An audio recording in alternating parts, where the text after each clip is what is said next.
Peggy 3. I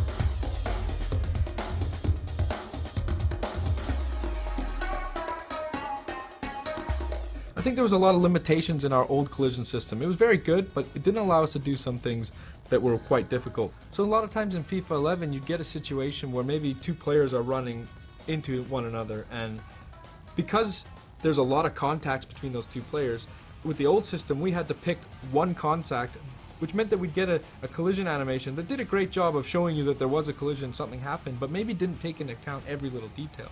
With this year's engine, what you see is when those two players come together, we're resolving for every single collision that happens, and we're really able to preserve the momentum a lot better in the interactions between players.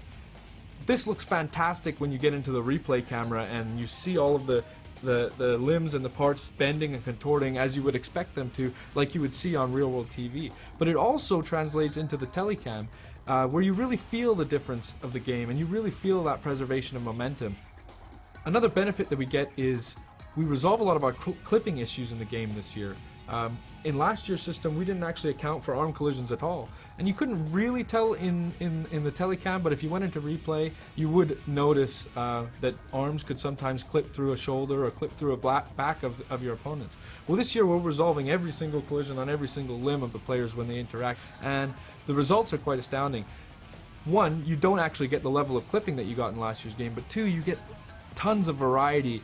You don't get these robotic animations in jostling and shielding. You get more of a tussle between the players and a fight for possession that feels more realistic, feels like things that you might see on TV. To illustrate the point about the variety we get, I want to talk about contextual dribble turns. And what this is using the left stick, you could beat a player last year by maybe taking just a 45-degree dribble turn.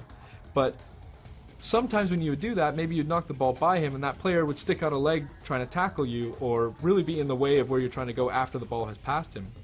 So when you add this year's engine on top of the contextual dribble turns, what you get is realistic behaviors, realistic things that you would see on television happening in the game. Like for instance, a player knocking the ball by a defender, he sticks out a leg to tackle and the dribbler tries to jump out of the way, but he gets caught and he goes down.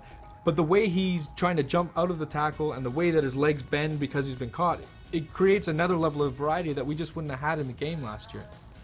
Further to that, what you can see now is sometimes a dribbler will knock the ball by a defender using one of these dribble turns, jump out of the way and gets caught, but just slightly, so he takes a small knock. And what you get is a little bit more of resilience from the player to take those small knocks and able to continue on and go after the ball. Now players like Messi can skip through those challenges, take a knock, bounce off of a tackle, and still continue on to really pursue the ball and continue the flow of the game. And it makes for a much more exciting experience, especially when you're on the ball with those good dribblers.